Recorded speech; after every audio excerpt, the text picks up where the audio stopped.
दुखों का एक कारण ही कारण और वो है मोह। मोह से अज्ञान बढ़ता है और जीवन में समस्याएं शुरू होने लगती हैं।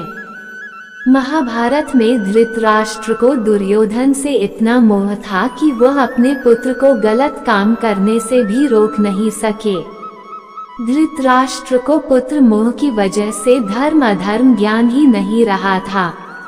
श्री कृष्ण अर्जुन से कहते हैं कि जब ज्ञान की धारा बहती है तो सबसे पहले मोह को नष्ट करती है। मोह को इसलिए नष्ट करती है क्योंकि मोह अज्ञान है।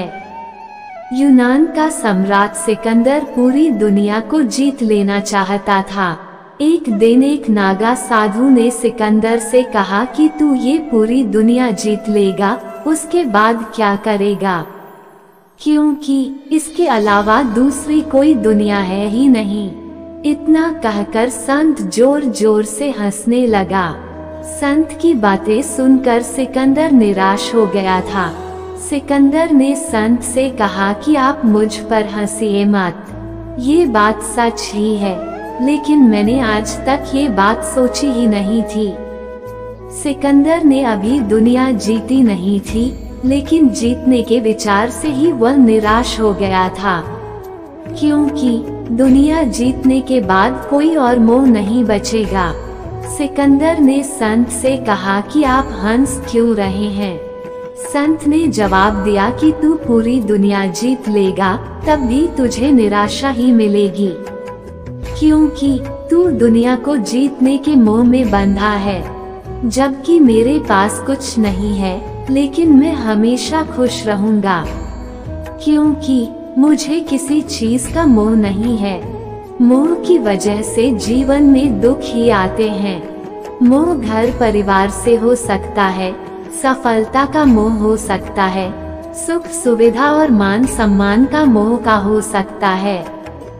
जहाँ मोह रहेगा वहाँ दुख तो आएगा ही। श्री कृष्ण कहते हैं कि जब कोई मोह को त्याग देता है तो उसे मेरी कृपा मिल जाती है। मोह रहित व्यक्ति परम आनंद प्राप्त करता है। इसलिए मोह का त्याग करना चाहिए और जो हमारे पास है उसी में संतुष्ट रहना चाहिए। ज्यादा पाने का मोह रहेगा तो दुख बढ़ना तय है। मोह के बंधन में मत रहिए। संसार की नाना वस्तुएं आत्मा को बेड़ियों में बांधती है। छोटी छोटी वस्तुओं में मनुष्य की मनोवृत्ति संलग्न रहती है। जितना अधिक मोह उतनी ही मानसिक अशांति। एक महर्षि की कथा कही जाती है। एक महात्मा संसार में बैरागी बन संसार की संपूर्ण माया ममता का बंधन काटकर संन्यास धारण कर वन में तपश्चर्या के लिए गए। संसार को भूलकर निरंतर आत्मा में लीन हो गए। साधना करते करते कई मास व्यतीत हो गए। मन पर संयम तथा अंतःवृत्तियों पर शासन करने लगे। एक दिन क्या देखते हैं कि उनके आश्रम में 200 गज दूर पर बकरियों का एक झुंड हरी घास चर रहा है। इतने में एक सिंह ने आक्रमण किया और एक बकरी को ले गया। सब बकरियां यत्र तत्र भाग गई, केवल मिमियता हुआ एक बच्चा छूट गया। उसकी माँ सिंह के द्वारा ले जाई जा चुकी थी। महात्मा को दया आई। वे गए और उस छोटे बच्चे को उठा लाए। पालने लगे। उस बच्चे के लिए हरी घास तथा जल का प्रबंध करने लगे। मास भर में बच्चे में स्वास्थ्य आ गया। ममता मोह बढ़ा। बच्चे को छाया देने के लिए महात्मा ने एक पर्णकुटी की रचना की।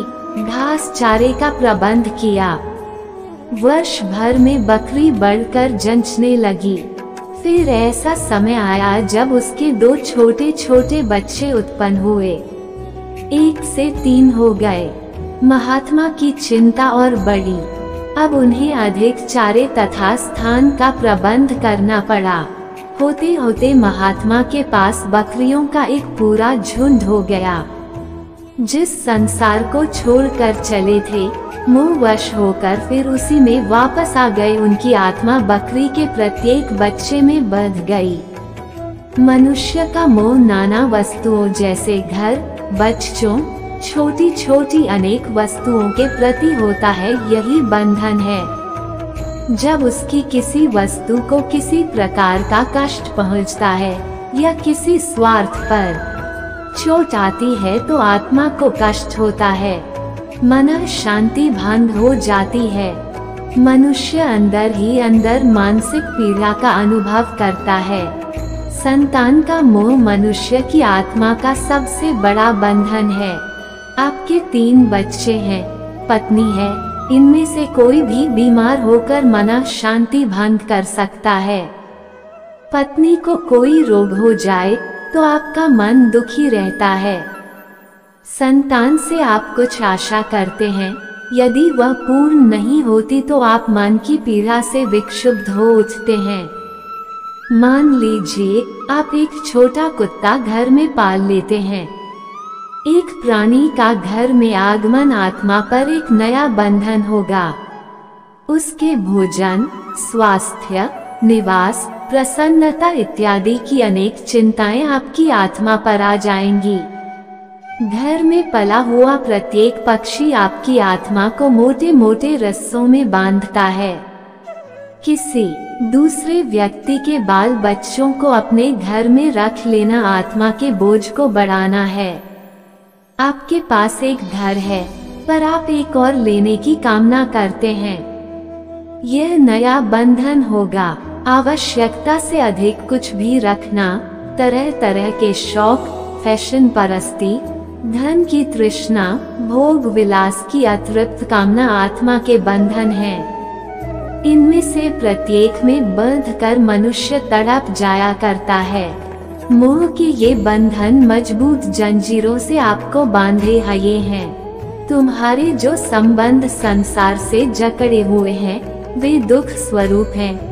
मृत्यु से जो तुम्हें भय प्रतीत होता है उसका कारण यही सांसारिक मोह है। न माता, न पिता, भाई, पत्नी, पुत्र संबंधी कोई भी तुम्हारे साथ सर्वथा नहीं रह सकता। ये बाह्य बंधन है। सबसे उत्तम मार्ग तो यह है कि इनमें रहते हुए भी सदा अपने आप को पृथक समझा जाए।